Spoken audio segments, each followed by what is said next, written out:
With its gabled roof, oak clapboards, and vast central chimney, the Fairbanks House looks to have come from another world. But in reality, it's been here longer than any other building around it.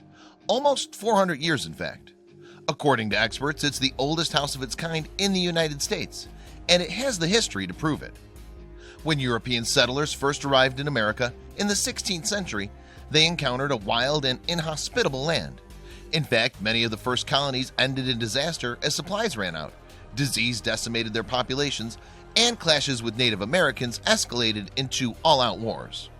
However, the settlers persevered, and by the time that the Mayflower arrived with its cargo of English pilgrims in 1620, a number of colonies were already thriving across the modern-day U.S.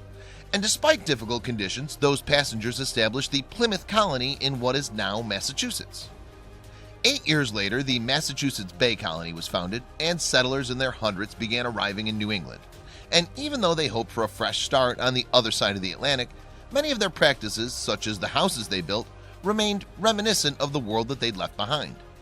One of these settlers was John Fairbanks, a Puritan from Yorkshire, England. In 1633, Fairbanks arrived in the Massachusetts Bay Colony, along with his wife, Grace, and their 6 children. And after spending 3 years in the settlement at Watertown, they decided to relocate. Along with another of other families, the Fairbankses founded the settlement of Dedham, Massachusetts. There they acquired land amounting to 12 acres and set about building themselves a home. But rather than rely on his own amateur building skills, John decided to employ master craftsmen to do the work. Beginning in 1637, the craftsmen constructed a timber-framed home for the Fairbanks family. Originally, it was a 2-story property with a gabled roof and a large chimney in the center. Outside, the building was clad in oak and cedar clapboards, while the front door led directly into a lobby. Whilst the home was relatively modest to begin with, John was a man of some means. Apparently, his trade was manufacturing spinning wheels, and these vital pieces of technology were in high demand. And as the Fairbanks family's fortunes grew, so too did their Dedham home. Although the first stage of the house is thought to have been completed in 1641, the Fairbankses continued adding to their property over the years. At some point, extra space was created with the construction of a lean-to toward the back of the building. Then a new wing was added to the eastern side of the home. In about 1654, the Fairbankses added a west wing to their home. However, it was to be the last addition that John himself would oversee. 14 years later, the head of the family died, leaving the house at Dedham to John, his eldest son. A successful businessman like his father, John grew the family's fortunes and eventually purchased another house in nearby Rentham. When John died in 1684, his 2 youngest sons, Joseph and Benjamin, inherited the house at Dedham. And while Benjamin took a share of the attached farmland, Joseph moved into the family home. For 2 generations, the property was passed down through the Fairbanks family until one son decided to let his brothers buy him out. By then, it was 1755, and the house came into the ownership of Samuel, Israel, John, and Ebenezer Fairbanks. But Ebenezer soon bought the shares held by his brothers, making him the sole owner of the property. And it was during this period that some of the most significant alterations took place. Beginning towards the end of the 18th century, a series of modifications were made to the Fairbanks house. First, another wing was added to the east side, followed by an extension that created a larger parlor. Then a new wing was constructed on the west of the property. Back then, the Fairbankses were prosperous, and luxurious additions such as wallpaper adorned the house.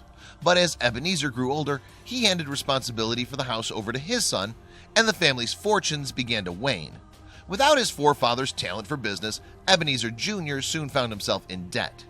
Sadly, it was around this time that the Fairbanks received another blow. Jason, Ebenezer's younger brother, was found guilty of murdering his sweetheart, Elizabeth Faze. And when he was sent to the gallows in 1801, it caused a scandal that would haunt the family for many years to come.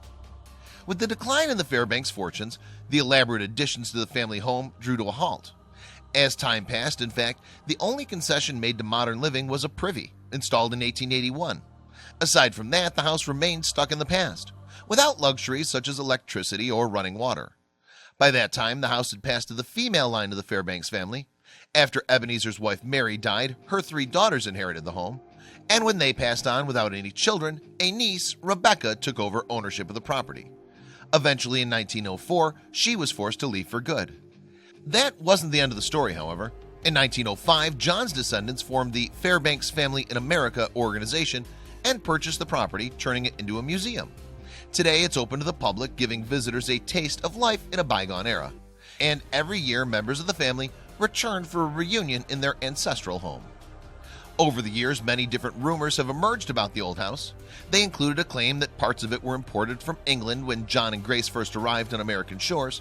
However, analysis of the property's wooden beams has determined that the earliest parts date from 1637, a year after the Fairbankses arrived in Dedham.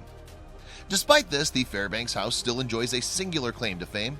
As the oldest timber frame home in the United States, its long and colorful history has earned it a designation as a National Historic Landmark. And hopefully this status will ensure that it remains for many more generations to come.